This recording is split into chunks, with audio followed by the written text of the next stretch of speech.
arrested for treason during the Civil War II and lumped in with the Roswell people sent to prison. After the war, they had everything invested in Confederate currency, so after the war, management sued, upper management sued lower management for allowing the federal troops to burn the mill, which is ridiculous in wartime, like they're going to stop it. But no one had any money except Confederate currency, which now is worthless.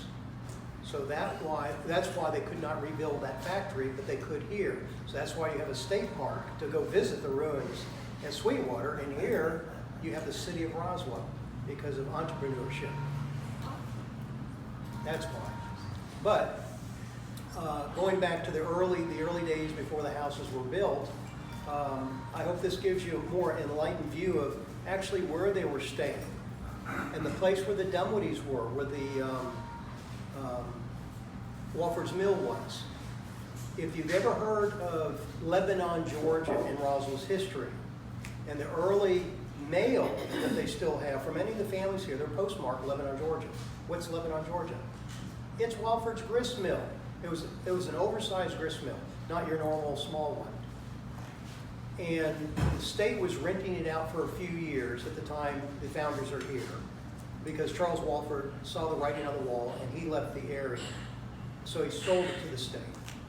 They rented it out for a few years. In fact, two gentlemen that rented it out while the state still owned it was Archibald and Clark Howell. Have you ever heard of Howell Mill Road in Atlanta? Yeah. Well, those are the Howell brothers that used to live up here before they were in Atlanta to start a mill down there. They were operating this mill, and it was called Howell's Mill. And that's where your mail came. That's the general store. But what they did in 1844, they exchanged the ownership of that mill. They purchased it and traded it to the Roswell Manufacturing Company for stock in the company here. And then those two brothers left and went into Atlanta to build their own mill, which would be known as Howell Mill, that the road's named after in Atlanta. Archibald Howell was good friends with the Bullocks. So when Major Bullock died, and essentially left the family penniless, that Archibald Howell stood up and bought the house so Mrs. King and her children could continue to live there until they eventually marry into the Roosevelt family and leave this area and go to New York to live. But there's a lot of interesting facts about Roswell's past. Some of it's not so great, but that's what's called history. And some of it is. There is things to inspire too. So I'll end it here if you have any questions. Wow. Yes? You said that these families moved into Cherokee homes, not tents, but These are log cabins. log cabins. And did they force them out? Were they abandoned homes? The ones that were taken over here, that's what I'm speaking about, were already abandoned. Okay. They'd already been removed. Well, and that's not just the Trail of Tears. That's the forcible removal. Okay.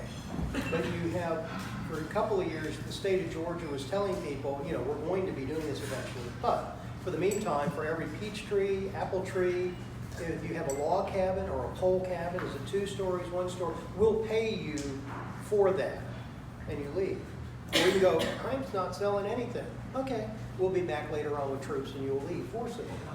So the people in this area, you know, left on their own accord. So these are structures that are just left behind. Now the people that won these lots that these homes sat on were now owned by someone who never was even here. So the different founders reached out to the people that you've won the lottery for the land this house sits on, I'll buy it from you. And that's how they acquired the property that way. The people have never been there. Do you want to give me money? I won this in the lottery for free. Sure, I'll take your money and go somewhere else to live. I mean, I haven't even seen the place. So that's what the founders did. So they owned these pieces of property. But there were homes that the Cherokee Indians had built. I used to belong to the Historical Society back in 1970. Never heard any of this. I'm just absolutely fascinated. Where did you get your information? It's called research. I mean, is it all right? I wasn't a police officer for 34 years for nothing. But it's just, no, you take the same mindset, that's what it takes, to get at the truth wherever it leads you.